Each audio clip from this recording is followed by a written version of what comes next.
Hello friends, Pushpa 2 official trailer. ఏదేదో అనుకుంటే ఏదేదో జరిగిందే అనేటటువంటి ఫీలింగ్ అయితే నిజంగా నాకు కలిగిందబ్బా. ట్రైలర్ చూద్దాం, ఆ తర్వాత దీని గురించి మాట్లాడుకుందాం. ట్రైలర్ ఏ విధంగా అనిపించిందంటే లాస్ట్లో చెప్తా. ఏంది బెట్టింగ్ యాప్ ఇది? ఏనుగు బేగరెత్తుంది మామో.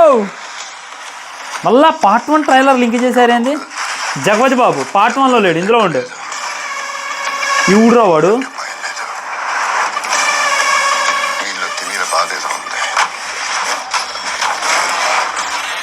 పార్ట్ 1 ఎవడో వాడు. చావంటే భయం లేదు, డబ్బంటే లెక్కలేదు. దీంట్లో ఏదో తెలియదు ఉందంటే తనకు జరిగినటువంటి అవమానాలను మనకు గుర్తు చేయటం. పార్ట్ 1లో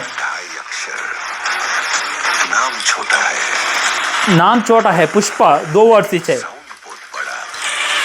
పుష్ప జుకేగా ఇస్తాలి అంటే సౌండ్ చాలా పెద్దగా ఉందండి.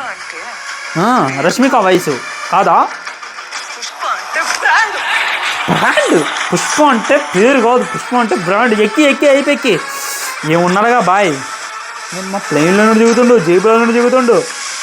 జుకేగా ఇస్తాలా ఎర్రచందనం ఒక గట్లు కట్టిండుగా.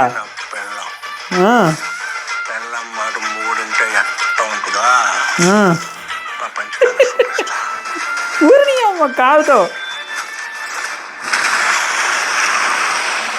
అర్థమైందా? వైఫ్కి అంత ఇంపార్టెన్స్ ఇస్తాడో. శ్రీవల్లి నా పెళ్ళం మాట మొగుడు ఇంటే ఎట్టుంటుందో. ఇప్పుడు మనకి ఆది నుండి అంతం దాకా పెళ్ళం మాట ఏ మొగుడు ఎనలా. అప్పుడు రావణాసురుడి దగ్గర నుండి ఇప్పుడు దాకా ఎవడు ఎనలా. కానీ ఈసారి పెళ్ళం మాట ఇంటే ఎట్టుంటుందో ఈ లోకానికి చూపిస్తా అని చెప్పి పుష్పరాజు అంటాడు. రావణాసురుడు ఎనలాగా ఏ ఫహద్ పార్టీ ఉంది, పుష్ప ఉంది. పార్టీ లేదా బన్వాసింగ్ షికావత్? పార్టీ లేదా పుష్ప అన్నాడుగా, ఇప్పుడు పార్టీ ఉంది అంటాడు. ఎర్రచంద్రం మీద సవాలు కాలేస్తున్నారుగా భయ్యా. ఏంది 2xలో చూస్తాను నేను. వావ్, ఈ షాట్ చూడండి మళ్ళీ ఒకసారి. ఓ దీనమ్మో, ఈడేమన్నా అరగుండుతో ఊరేగెత్తన్నారుగా. నేను పుష్పరాజు అనుకున్నా, ఇంకెట్టను కాదులే.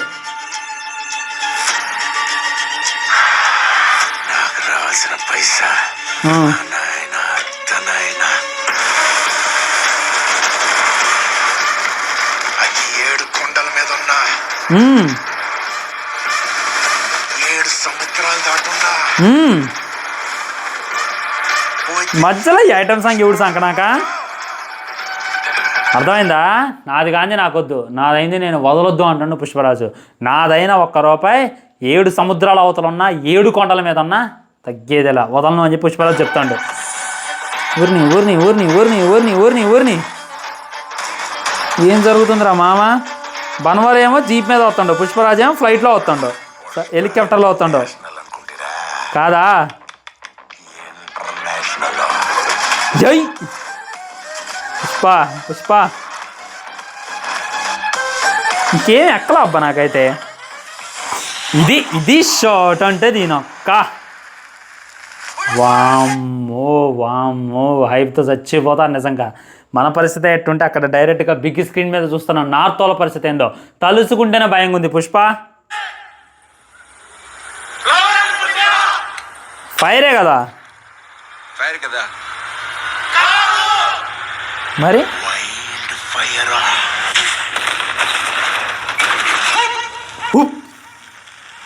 డోల్బే సినిమా అంట. క్వాలిటీ కొనుతుంది భయ్య. ఆ క్వాలిటీ క్లియర్ అండ్ కట్గా కొనుతుంది. పుష్ప పార్ట్ 1లో చూసుకున్నట్లయితే 200 కోట్ల బడ్జెట్, పార్ట్ 2లో చూసుకున్నట్లయితే 500 కోట్ల బడ్జెట్, 1000 కోట్ల బిజినెస్ మినిమం మెయింటైన్ చేస్తారు కదా. ఆ మెయింటెనెన్స్ అంతా మనకైతే కళ్ళ కట్టినట్టుగా వస్తుంది అనమాట. ఈ ట్రైలర్ మొత్తం మీద మైనస్ ఏంటంటే ఇప్పుడు మనకి పార్ట్ 1 ట్రైలర్లో ఐటమ్ సాంగ్ని ఎక్కడ డిస్కషన్ చేయాలి. ఇందులో ఐటమ్ సాంగ్ని అయితే డిస్కషన్ చేశారు. ఇది కొద్దిగా డిస్టర్బెన్స్ అనిపించవచ్చు. కానీ ఒక పుష్పరాజ్ యొక్క జర్నీని మళ్ళీ మొదలుపెట్టింది అనమాట. ఇప్పుడు మన మహర్షి మూవీలో ఒక డైలాగ్ ఉంటుంది కదా, సక్సెస్లో పులి స్టాఫ్లు ఉండవు, కామాస్ మాత్రమే ఉంటాయి అనేటటువంటిది. సో ఇక్కడ పుష్పరాజు ఎర్రచందనం కొట్టిండు, డబ్బులు సంపాదించిండు, సక్సెస్ అయినట్టు కాదు, తన జర్నీ ఇంకా ఉంది, అయిపోలేదు అనేటటువంటిది మనకి క్లియర్ అండ్ కట్గా తెలియజేసేటటువంటి ప్రయత్నం పుష్పరాజు తెలియజేస్తుందని చెప్పి క్లారిటీగా అర్థమవుతుంది అనమాట. మొట్టమొదటి పాయింట్ ఏంటంటే పుష్పరాజు తన జర్నీని ఏ పార్ట్ 1లో ఎక్కడైతే ఆపిండో ఇక్కడ అక్కడ నుండి స్టార్ట్ చేసిండు అనేటటువంటిది క్లియర్ కరెక్ట్గా అర్థమవుతుంది అనమాట. ఇంకోటి ఏంటంటే తన భార్యకి ఎంత ఇంపార్టెన్స్ ఇస్తుండో అనేటటువంటిది అర్థమవుతుంది అనమాట. పుష్ప అంటే అందరూ కూడా జస్ట్ ఫైర్ అని అనుకుంటున్నారు, ఫైర్ కాదు వైల్డ్ ఫైర్ అనేటటువంటిది చూపిస్తుండు. ఇంకోటి ఏంటంటే పుష్పరాజు ఎర్ర చందనాన్ని వరల్డ్ వైడ్ బిజినెస్ చేయబోతుండు అనేటటువంటిది అర్థమైంది. పార్ట్ 1లో తనకి లారీయే దిక్కులేదు, ఒక ఓమిని వ్యాన్ కొనడానికే వామో నానా సంకలనం ఆకిండి వచ్చినటువంటి కూలి మొత్తాన్ని చేసిపోయి ఓమిని కొన్నాడు. కానీ ఇందులో చూసుకున్నట్లయితే హెలికాప్టర్ల మీద దిగుతుండు. మరి అదంతా ఎలా జరిగింది, పుష్పరాజు ఎలా సాధించిండు అనేటటువంటిది మీకు తెలియాలి అంటే ఖచ్చితంగా సినిమా కోసం వెయిట్ చేయాలని చెప్పి ఒక మంచి కంక్లూజన్ అయితే ఇచ్చారు. బీజియం బాగుంది, అల్లు అర్జున్ యాక్టింగ్ బాగుంది, మధ్య మధ్యలో ఆ శ్రీలీల రాకుండా ఉంటే ఇంకా బాగుండేది అనమాట. ఇందులో ఫుల్ డిస్కషన్ చేయలేను, ఫిల్మ్ వీడియో చేస్తా దానికి సంబంధించినటువంటి వీడియో కావాలంటే నెక్స్ట్ వీడియో మీద క్లిక్ చేయండి. ఉంటా మరి బాయ్. ఛానల్ సబ్స్క్రైబ్ చేయండి, వీడియో లైక్ చేయండి, వీడియో తిరిగి షేర్ చేయండి. వందే మాత్రం జై హింద్. పుష్పరాజ్ అస్సలు తగ్గేదిలా, జుకేగానే చాలా.